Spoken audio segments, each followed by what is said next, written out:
dadalhin. Kasalanan. Hoy, huwag ka nang matakot. Nandito na tayo sa precinct. Oo. Sa precinct, alam niyo ba, unting-unting nakikilala ang precinct dahil sa kanilang non-conventional approach sa cafe. Sakto naman pala, nandito tayo nagpunta sa presinto eh. Dito eh. Sa kape, ha? Sa'yo? Oo. Pasok na tayo, pwede ba?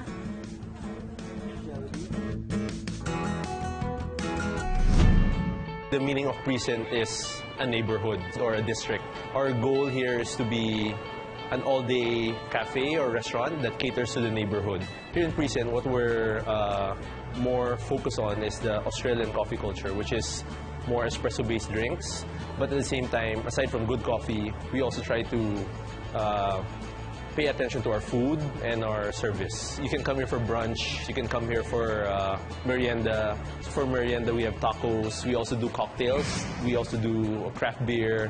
And during dinner time, we're a bit more toned down, so we kind of dim the lights a bit, and then medyo mas formal setting. But you know, people are welcome to come here for just drinks, for coffee, for desserts. What do you think of the interior? Medyo nadidig ko siya, hanip. Nadidig eh, no? Homey siya. Homey, Tapos, pero parang, modern. parang, welcome in, come inside. Yung ganon.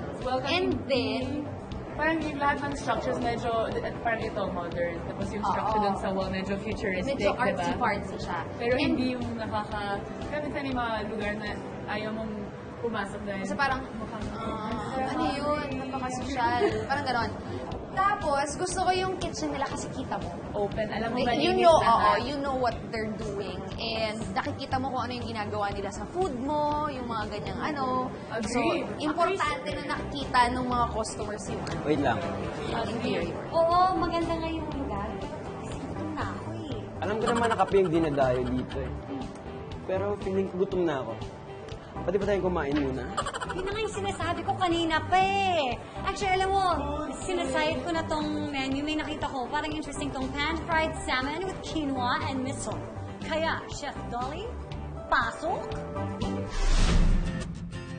Hello, hi, my name is Dolly. I'm the chef at Precinct. And today we're going to be making pan-fried salmon with quinoa and a miso broth. Part of the dish will also be a salad, Asian slaw. Let's start. So you salt the fish on both sides.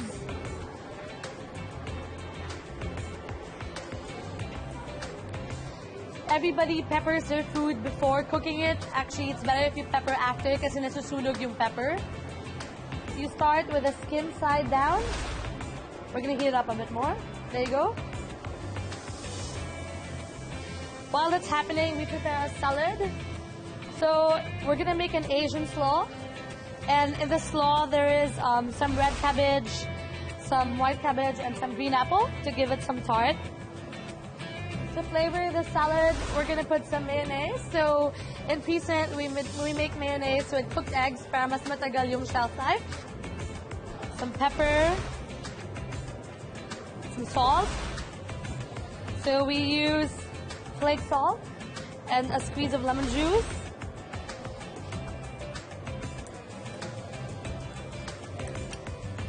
Here you go, our salad's ready. So you see that the salmon skin is really crispy because it's bubbling up. So this is miso with water and some ginger. And we're gonna flavor the sauce with some Parmesan mustard and some butter to give it some velvet taste. So this method is called the glazing. And that's actually one of the things that I really learned in Melbourne when my time was there. I cooked in a fine dining place in Melbourne and I moved to a cafe and I realized that kahit saan ka magluto, yung standard ng pagluluto sa Melbourne pareho lang. So I wanted to bring that to the Philippines. That's why I moved back. And I don't think cafe food should be below par.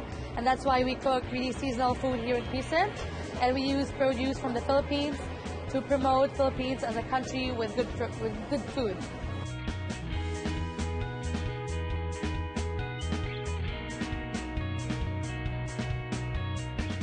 This is the pan-fried salmon with quinoa, Asian slaw, and some miso broth. Thank you. Mga kapuso, Tikimon Farm na. Kailangan talaga ganun yung Taba na natin kakakain. Okay, try natin. Ito yung sriracha fried chicken. Actually, it looks really good kasi sa texture pa lang parang sobrang crunchy. Sige, fine. Ako, simulan ko dito. Mamaya na ako dyan. Ooh, look at the bread. And yung chicken sobrang lambot. Tapos may parang... Wow! Sarap ng bread with the kaya. I like the chicken. Sarap yung chicken iya. Corral? Since Iya mahilig sa chicken wings, she'll really love this. It's so good. Spicy siya. I can really taste and feel the sriracha. Diba? Really good. Ito the best for me. Ito na lang okay na ako dito. Totoo ba? That is the 4-cheese toasty with parmesan, raclette, mozzarella, gruyere, caramelized onion, and it's served in a sourdough bread. Oh, diba? Tignan natin to, sauce. This is the five spice pork belly with cucumber and green apple at rice. Anong klaseng rice?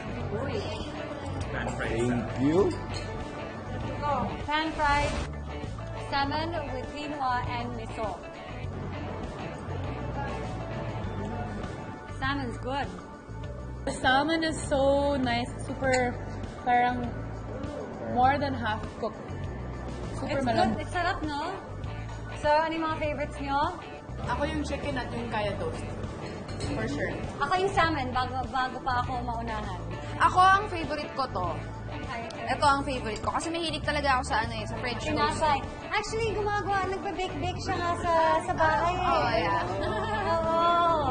I bake my own bread, actually. Seryoso? Like dinner rolls.